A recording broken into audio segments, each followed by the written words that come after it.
We're joined, as we are each month, by Jacksonville Mayor Donna Deegan. Mayor Deegan, thanks so much for being here. Good morning, Ann. Good to be with you. It is good to be with you. I'm wondering if you have warmed up from yesterday's parade at all? Oh, my gosh. It was great. It was perfect parade weather. Much better to be out there with a little chill than to sweat to death. So, Yeah. as I was saying to you earlier, this is my kind of weather. I And you're love out it. running in it I regardless. love it so much. It gives me so much energy. I think it's great. Have you recovered simultaneously from the Jaguars' gutting loss? I don't know what you're talking about. I don't even want to. We shan't speak of it again. Okay. We shall not speak its name. Of course, Mayor Deegan joins us each month to discuss the city's latest news and also to take your calls and questions. You can give us a call at 904-549-2937, or you can email comments or questions to firstcoastconnect@wjct.org. All right. I want to start with kind of the reverberating, ongoing impact of the government shutdown, Mm-hmm. which is something that you have been dealing with and talking about, but is also the subject of a couple of emergency bills That's right. before the city council tonight at their meeting. So first of all, catch us up on what you are hearing about the local need, particularly when it comes to the roughly 160,000 people in this area who receive SNAP benefits. Yeah, so we're hearing that in some places the need has been escalated by about 300%.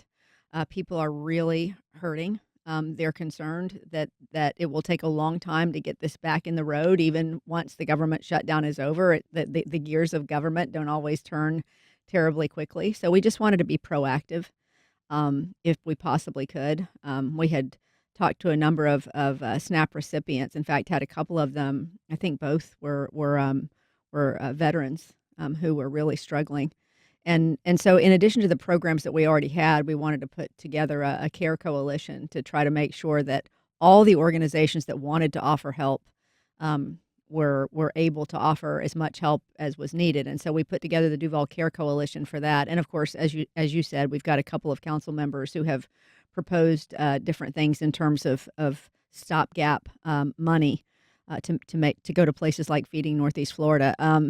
So I think it really, at this point, I hate to say I expect anything. You never really know when in D.C. when things are going to happen or not happen. But my hope is that there will be a vote today that would reopen the government and get all this stuff at least starting.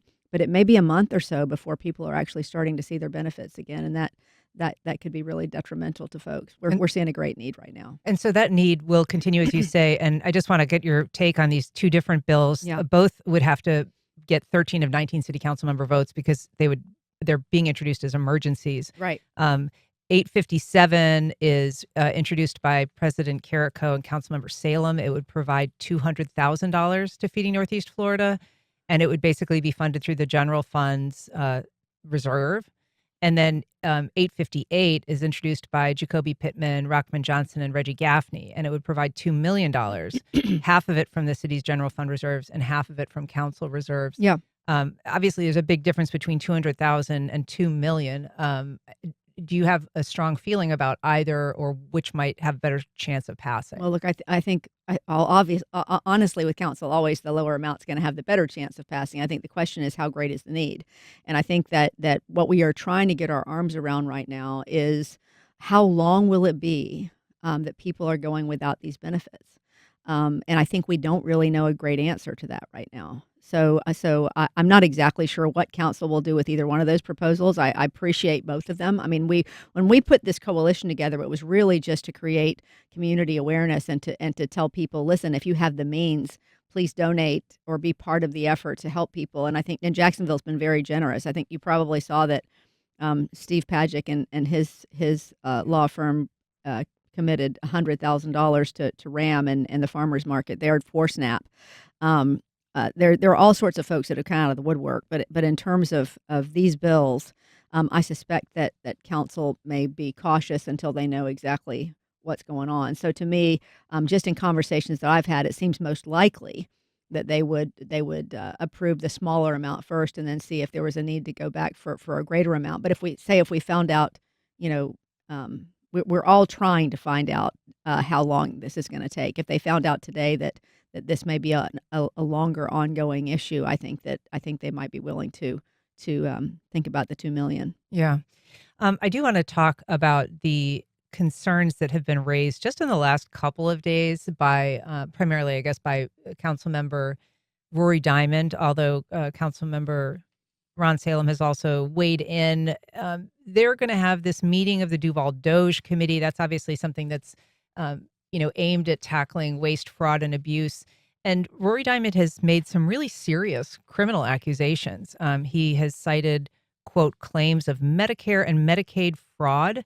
He has cited, quote, potentially illegal conduct and serious misuse of taxpayer funds and allegations that governments who own entities may be diverting contracts and government money to themselves. So he said all of this. He hasn't released any actual information about what Well, his concerns are, but this would be basically about the city's telehealth provider, which is through Telescope Health, but it is called Jack's Health Link. yeah, I think that first of all, I hate to say that this is the way that Councilman Diamond seems to operate. He throws out a lot of stuff without a lot of backing. I'm certainly willing and interested to hear where all this goes, but at the end of the day, I want to point out a couple of things. I don't know how there can be Medicare or Medicaid fraud in a program that has nothing to do with Medicare or Medicaid. This is specifically for uninsured people, period, full stop. This is for people who have nothing. And it went through a complete RFP, where A bidding process. a bidding process where people were bidding for that contract. Not only did it go through the RFP process, but then it was vetted, by the inspector general. I believe it was the IG's office that did that, and got a pretty high ranking. and got a very high ranking. So and these are programs that all benefit people that don't have Medicaid or Medicare, as I said. So I'm not sure how that can be true. But having said that, I don't know where this is going. Certainly we'll follow along, but the whole idea behind this, Anne, and this has already saved us millions of dollars in emergency room fees and saved people hundreds of thousands of dollars in terms of going to the doctor.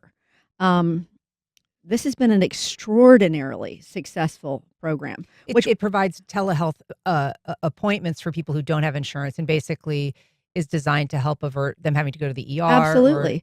And that's where all of our healthcare costs go up. And as you know, with what's going on right now with Congress and the ACA and all of that, we can't afford to have any more of that. I mean, we're already looking at a number of people who are also going to be looking for healthcare because of what's happening with the ACA subsidies, right?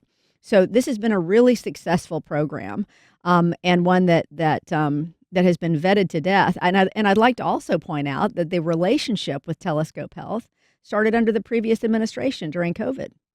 I want to ask you, he is, he also said, Rory Diamond, he said, we can't jump to conclusions. It's important that we have a thoughtful and methodical investigation. I mean, he said that alongside kind of basically making some allegations. Well, that's my point. I mean, why throw all of that? Why throw all of that out there? I mean, to the point where it sounds like somebody has done that. He is making some accusations there. That seems like it's contradicting itself. But anyway, I do think if there was one nugget that I gleaned, and this is from our news partners at News4Jax, Ariel Schiller spoke to him, and he said that it's his understanding that the service maybe either used to be free or could be free, and that we're paying for it. And I'm not clear on whether that's the case, if his assertion that the service ever was free or could be free, this telehealth referral.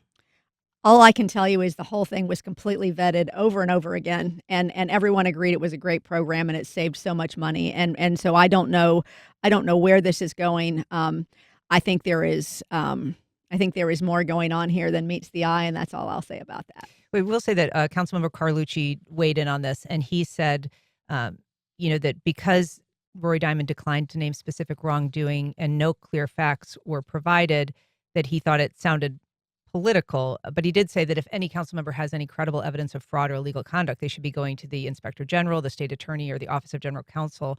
He doesn't think that the Doge committee is the place for that kind of vetting in the first place. As is so often the case, sometimes every accusation is a confession. I'll just say that. And I'll go on from there. You want to clarify that at all? I really don't. I just think I think there is some merit to Councilman Carlucci's remarks. All right. It's something we'll be following. One thing that we talked about earlier this week that I wanted to ask you about was the issue of urban farms. We talked to Nathan Overalls, the guy that runs the Overalls Yeah. farm, Nathan Ballantine, and a couple other folks from the Springfield area. They, are working through the idea of trying to make urban farms more possible, but believe that the city has been an obstacle to that. And I wonder if you think that the city is doing enough to try to move forward. I mean, obviously, affordable, fresh, healthy produce at a community level is something that, in a lot of ways, this administration has spoken to or Yeah. supports.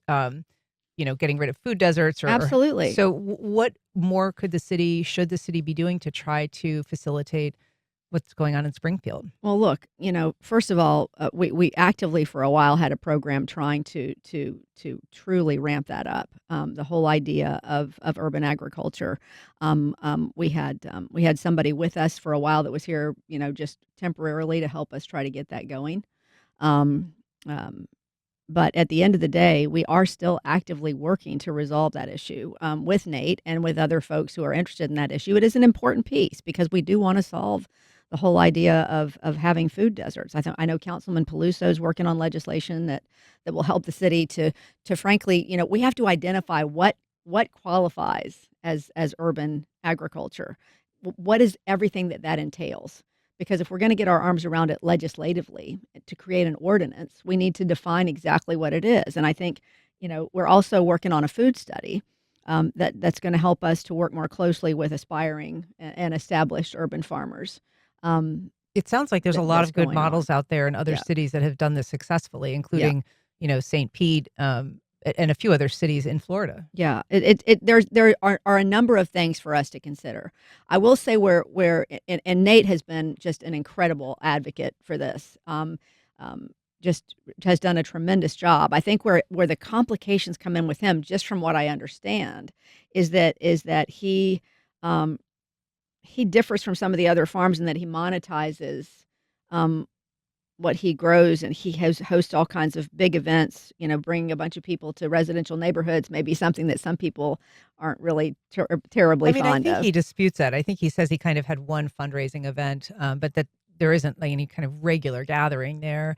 That it is a community farm, more like a you pick situation. I mean, I think his feeling is that the city has sort of amplified things that they don't agree with, or perhaps would raise issues, but that really aren't necessarily um, the Well, problem. let me be clear to say that have great respect for Nate, and really we are trying to work with him and with others who want to bring this to fruition.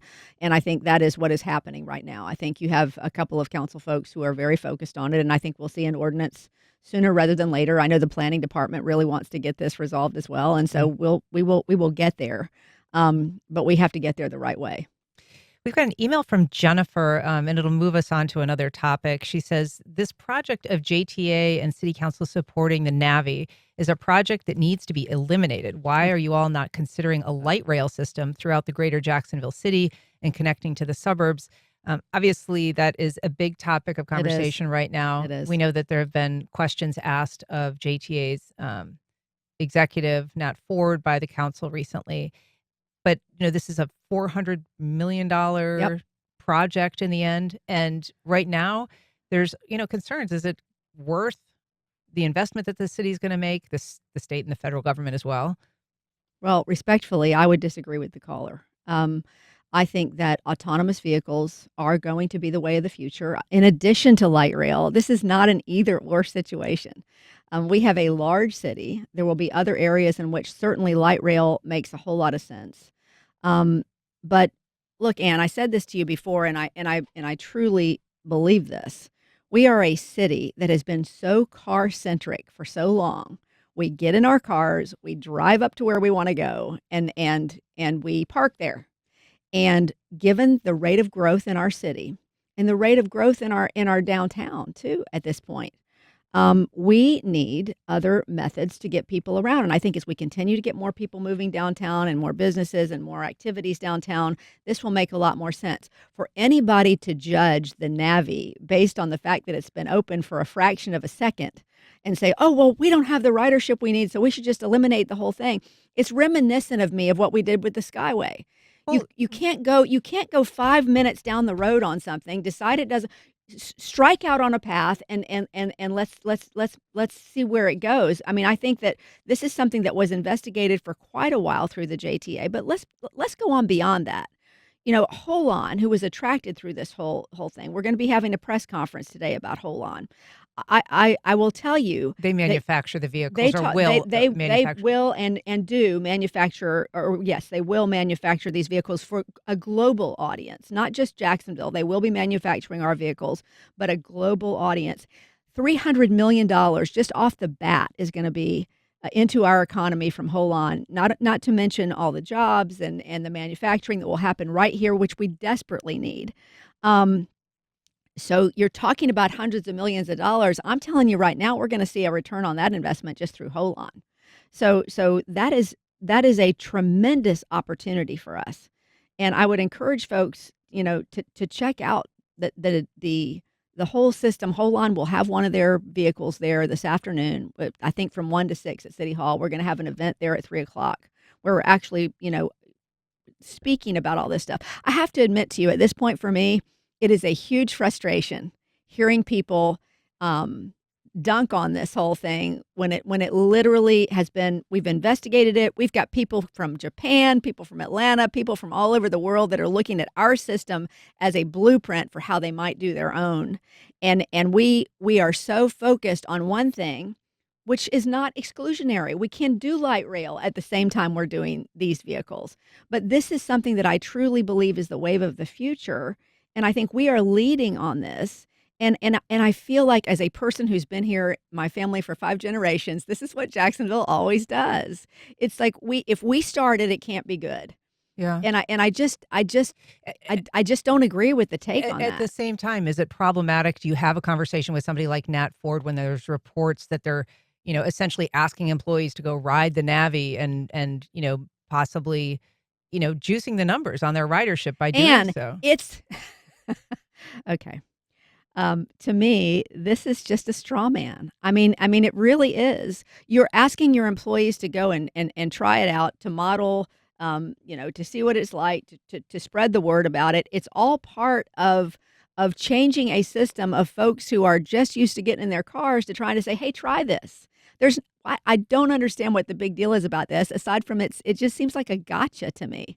And I'm frustrated with this issue because there's so much upside, so much incredible upside to what is happening with autonomous vehicles in our city and the money that will bring into our city, that I wish that the folks who automatically have to jump to, this stinks, this isn't going to work, give it some time and let's see if we can change behavior over time and see how all this stuff works. We've committed to it, and we should follow through with it. We've got a call from Daryl in St. Augustine. Good morning, Daryl. Go ahead. Hey, good morning. Thank you, Ann, and thank you, Mayor. The public transportation thing. Thank you for standing up for that. It is the solution. I attended the World's Fair in 1986 in Vancouver, and the monorail and the transportation system they have there for the public, like this, like the autonomous vehicle. Of course, it wasn't like that, but it is still there today. You can ride from the airport to 70 miles inland and never get in a car and get on the road. I can land in Vancouver and go 70 miles to my brother's house without ever getting in a car. This is, I'm driving down the interstate into Jacksonville right now. Every car around me has one person in it. Thanks, Daryl. Appreciate it. He's right. I mean, look, it is something that people have to get used to. But as downtown grows in population and people are looking for ways to get from point A to point B, and there's not a lot of places to park your car if you want to drive your car right up to the front of a building, these vehicles are going to become more popular, and we cannot judge it after it's only just begun. The people who are the biggest naysayers of this are the ones who never wanted to consider autonomous vehicles in the first place and wanted light rail to the exclusion of everything else. We are an enormous city. There's room for both. You're going to hate my next subject. That's okay. So I'm really glad. I'm really grateful You're to be already able to talk about this one. I mean, honestly, yeah. it is such a point of irritation for me at this point because it just feels like so much what we do to ourselves in this city. We sabotage ourselves before we get started, Well, so and I just don't want this to is do going to it be me anymore. taking a dig at all kind of pleasant topic, which is more parks downtown. The Okay. Shipyard's unveiling its new renderings this week, but just kind of looking big picture at this, like North Bank, South Bank Yeah. downtown. We've got the Emerald Trail with 30 miles of trail. We've got Metro Park, which is an 18-acre park right out here. We've got Shipyards West, which is 9 acres. Riverfront Plaza, which is 9 acres. Friendship Fountain, the North Bank, South Bank River Walks, Ram, the River's Edge Park, which is over just across the bridge. Is there a too much when it comes to the amount of parkland that we're creating? We're already, paying to fill programming at parks like James Weldon Johnson and Lift Every Voice. Like, how do we make sure that these spaces are activated, that they're used, and that they're not dead spaces or a drag on finances for This the is why city? we have developed or worked with an organization, worked with the Parks Department to develop this group that's going to be helping to program the parks. They will be fundraising for the parks. So it is. We are following successful models from other places around the country that have developed park systems like ours. Look, it's a quality of life issue. We need to open up our riverfront to make sure that people can feel like they can activate it and use it. That will be done by having amenities, but also lots of green space, having places for people to live, work, and play. And that's what we are trying to develop. There is no getting this land back once it's gone. And the fact that we can provide all these areas, especially along our beautiful waterfront and along our historic neighborhoods, for economic development, for people to move, um, for people to be outside and enjoy what is clearly our greatest natural amenity, which is our water. To me, I don't even really understand the question. I feel like this is the best possible investment that we can make in our city. I understand we have a great deal of park space, and that's something we can debate all day long if you want to. But the areas that we have targeted in the community benefits agreement with the Jaguars, in spending money on this Emerald Trail, which will create so much economic development for underserved areas.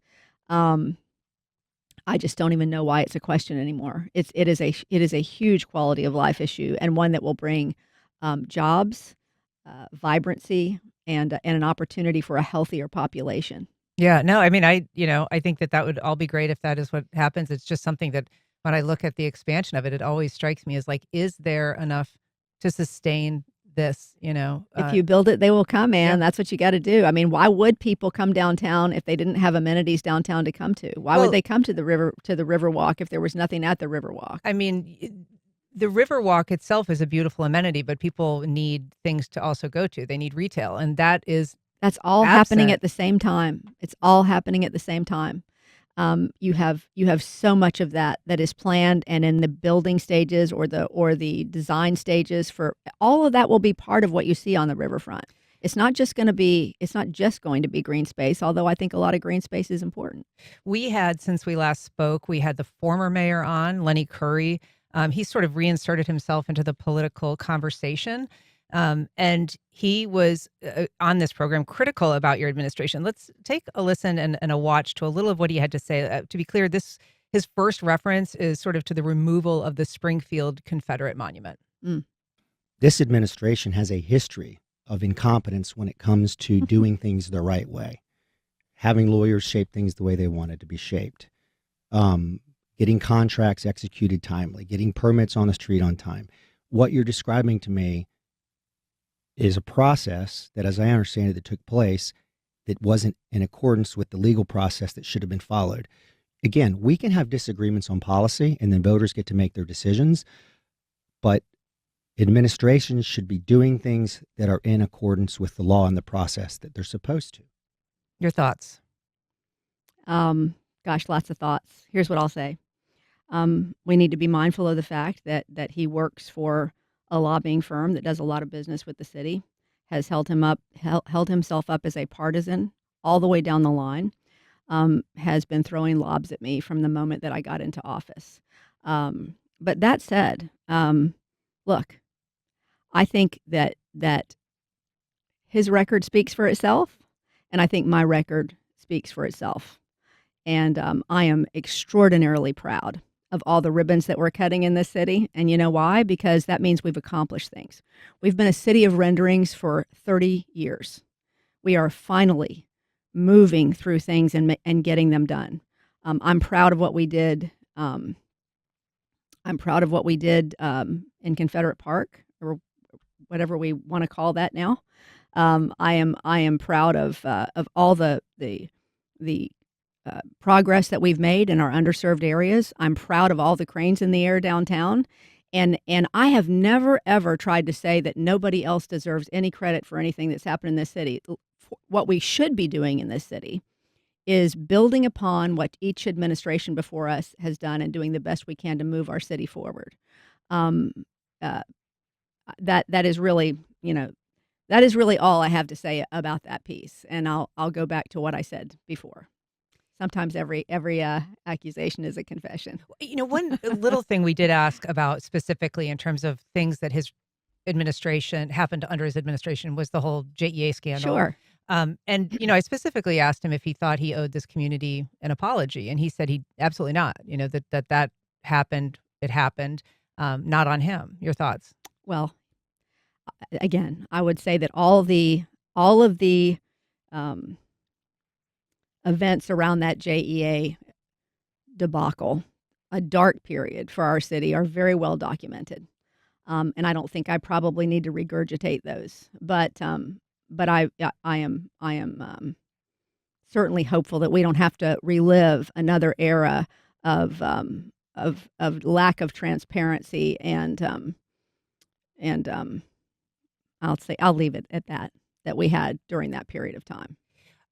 Just briefly, because we've only got about a minute left, but I did want to ask, there has been a little bit of a kind of East Side versus East Side as this community benefits agreement comes closer to being dispersed.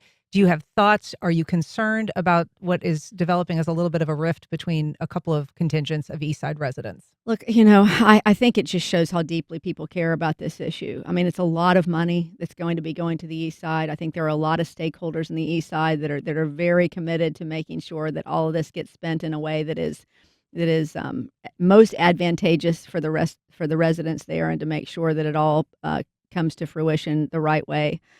Council is in the middle of determining exactly what that committee, what those boards, whatever we end up with, are actually going to look like. And I feel very comfortable that they will come up with a system that most will be pleased with. You're never going to please everybody, but my goal would be to have as many voices from the East Side as we can reasonably have involved in that conversation, and to try to make sure that all concerns about what is going to happen with that money are met. But we're right in the middle of that right now, and I do believe that we'll get there relatively quickly. All right. Jacksonville Mayor Donna Deegan. Mayor Deegan, thanks so much for being here. What a fun day, Ann. I know. Thank it was you. a good time. Kick it off on the right foot. Thanks again for being here. Appreciate it. Thank you. All right.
The project began with a simple question: what does a scientist look like?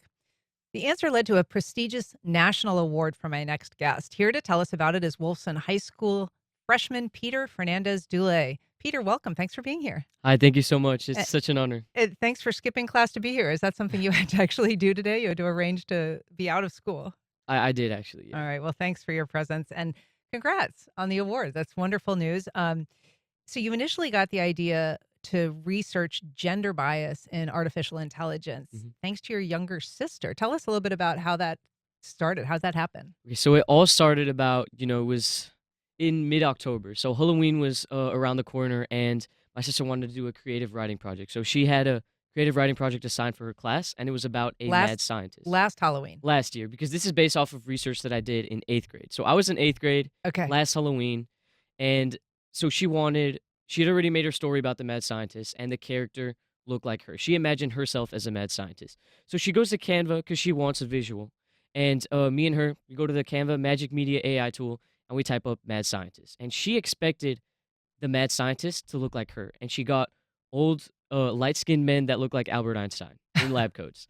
And she was really discouraged by that. So that really made me think and delve deep into the question of how AI imagines younger generations in STEM.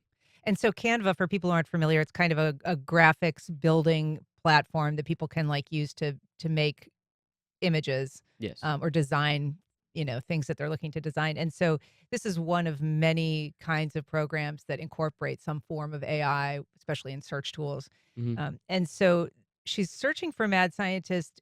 She was obviously disappointed and surprised by the results. How about you? Were you surprised when you saw what came up?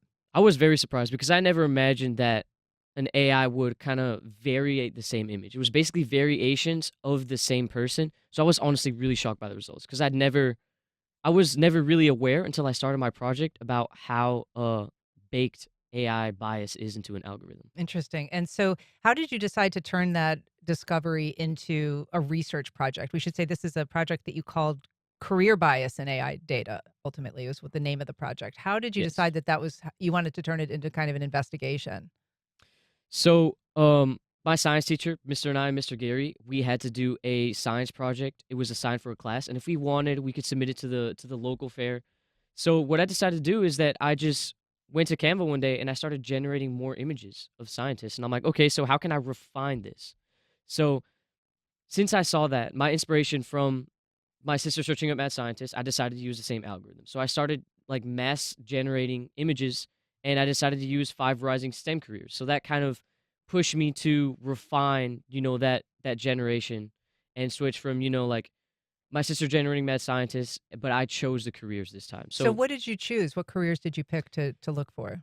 it was data scientist, actuary, information security analyst, operation research analyst, and data scientist was the last one. Okay. Mhm. And so you're searching those up and you're looking not just in Canva this time, but you sort of broadened your search uh, um, tools that you were using. Sorry? You used not just searching in Canva, you were looking at some other platforms as well for Yes. these terms. Yeah, so I used Dolly, Canva, because that was the one that my sister used. Um, Dolly, Canva, Midjourney, and Shutterstock AI. And Shutterstock AI was actually the one when I explained my project later about my results, it was the one that was the least biased, but it was the only one that required pay. Because all the other ones, the Dolly, Midjourney, and Canva, were like completely free. I gotcha. And so they're programs that people might even generate or kind of gravitate towards because they're free as opposed to the paid service in Shutterstock. So you're Yes. searching, you're looking for these images. And did you consistently uncover bias? I did actually. And I focused on gender bias and image generation. I was analyzing AI bias in the bigger sense. I'm analyzing AI bias through image generation, but it can be done in so many other ways. But so what I saw is that it's not specifically gender bias. I did measure the gender bias, but I saw so many other forms of bias. Like, for example, the image of a scientist. So when I was looking, I saw a lot of light skinned men in lab coats with labs in the background. And that gives a wrong sense of what it is to be a scientist because I just won this national award and I wouldn't consider myself a sciencey person. I started this year. I like reading, I like debate, I'm like an ELA guy, and I don't have access to labs. So it gives a wrong sense to younger generations of what it is to participate in STEM. And that's kind of another bias that I uncovered among many others. And so you have an understanding of why this happens, right? Sort of, I mean, as you say, it's baked into the AI Mhm. because AI is based on sort of our societal stereotypes in a way. Exactly. Yeah. Yeah. And so what is it that you ultimately presented in the research that you did for the competition? Okay, so a brief summary of my project is that I analyzed 2,000 images using 5 rising STEM careers, as I said before. So what I did is that, let's say, for example, a data scientist is one of them. So I'd go to Canva, I generate 100 images of data scientists, and go to the next one until I have 100 images of data scientists in all 4 AI algorithms. So then I'd record the number of men and women, and then I'd compare that ratio to the actual percentage. So let's say that in real life, 30% of data scientists in the world globally are men or women, sorry. The AI would always exhibit a lower percentage of women when I analyze those pictures, except for information security analysts. So 4 out of those 5 careers were had a lower percentage of women than they did in real life. All right. I do want to just show for the folks that are watching our live stream your reaction to the announcement of this award that you won. It's really cute. Let's just take a look and a listen. And the DoD STEM Talent Award of $10,000 goes to, from Jacksonville, Florida, Peter Fernandez Delay. So it's very, very cute. You could tell you're just sort of overwhelmed by that. So we should say this was the Department of Defense STEM Talent Award. Hmm. It's a top prize in the Thermo Fisher Scientific Junior Innovators Challenge, which promotes STEM for sixth, seventh, and eighth graders. So what was it like? First of all, I mean, you were part of a huge pool, ultimately narrowed down to just a handful of finalists and one of 5 winners. Hmm. So honestly, I would have never seen myself last year in the ceremony room right there. I knew that it was already a miracle, getting there. I'm like, oh my gosh, this is like the greatest opportunity I would have never expected to get into the Thermo Fisher alone. And when my name was called, I couldn't believe it. When I saw it, because I already knew that I had won when I saw Jacksonville, Florida, because I was the only person from Jacksonville. There's only 2 people from Florida. I was in complete shock. I thought that, like, am I dreaming? Like, is this real? And as I walked on the stage, it was just like, I don't know. I had like an adrenaline rush. It was one of the best experiences that I've ever had. We've got a call from Jane on the South Side. Good morning, Jane. Go ahead. Good morning. I want to congratulate the young man. I think it's a wonderful accomplishment that we need to set the bar higher for each of us to learn more about AI. I'm participating in an AI certificate class at UNF. I'm a senior citizen, and I'm learning from this class. It's really amazing to have a local resource. And I think we all need to learn more about AI. There's some good fictional books coming out about AI as well. Yeah, Jane, thanks so much. I mean, it really is an impactful technology, Peter, and it's something that I'm guessing you're encountering more in the classroom, also out of the classroom. How is it currently being used by your peers? How is it being used in education? Where are you seeing AI in that, just kind of in your day to day life at this point? So let's go back to the creative writing project. That was a class that my sister had, and I also did it last year for my creative writing class. And my teacher, Mr. Groff, he lets us generate AI images. So he lets us go to Canva and generate AI images to provide a visual for our stories. So that's just one of the ways that I personally have encountered AI bias or AI content, and then also for um authentication, because a lot of people are cheating on their assignments and using AI more and more as a tool to kind of complete their assignments. So AI plagiarism checkers is also another thing that I've been seeing. And lastly, Sora AI. I don't know if you've heard of it, but it's had a huge boom in like the last 3 weeks. And This is sort of like the image generator that is very easy to kind of create deepfakes with. yes, exactly, exactly. So I have seen a lot of people using Sora AI. A lot of people have the app. A lot of my friends. And how do they use it? Where are you seeing it? So we do deep fakes of each other, and there's just like a lot of content on there. So we just like scroll and see like what people have done.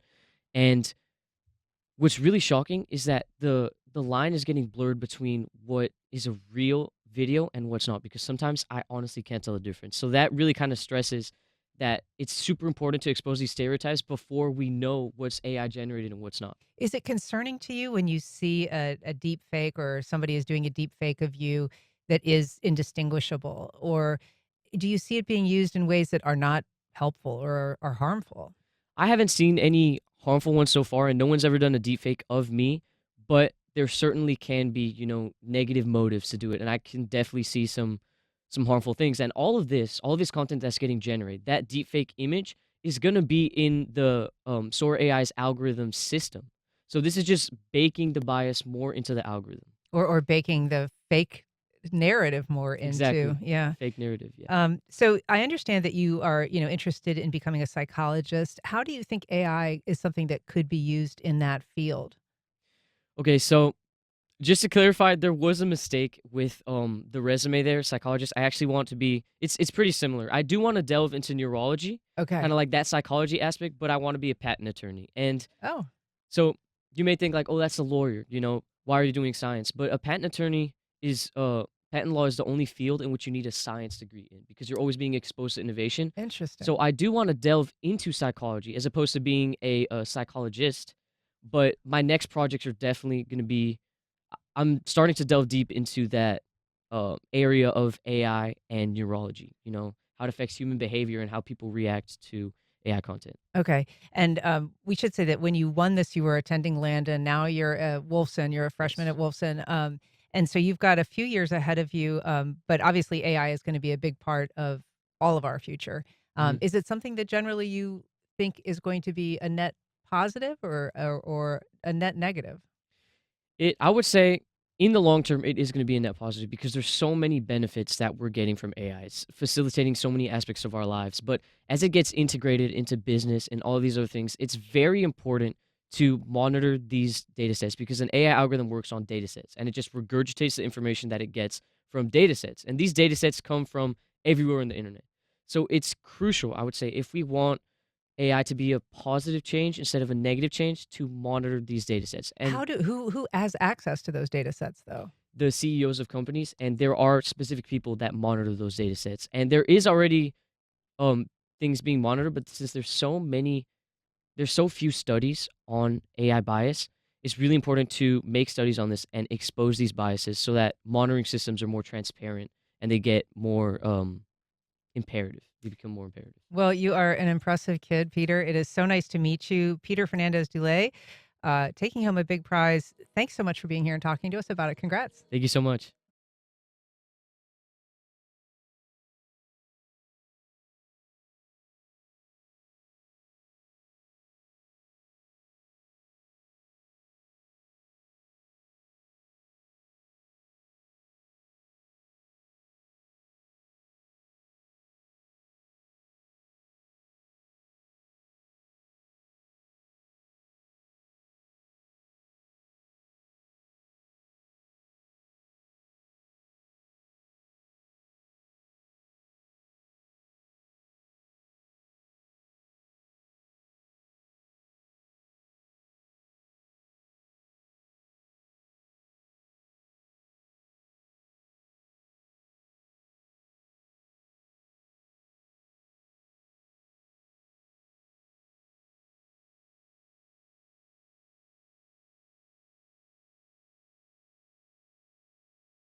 For the past 34 years, the First Coast Cultural Center has hosted the annual Holiday Shops event.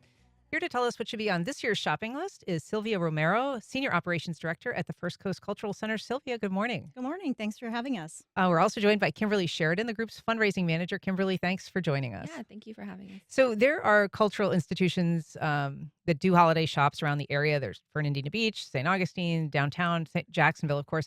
What is it that the First Coast Cultural Center does? What's different about your holiday shopping experience than in some of these other areas? Yeah, our holiday shops has been around in the community for over 30 years. We are in Ponte Vedra Beach.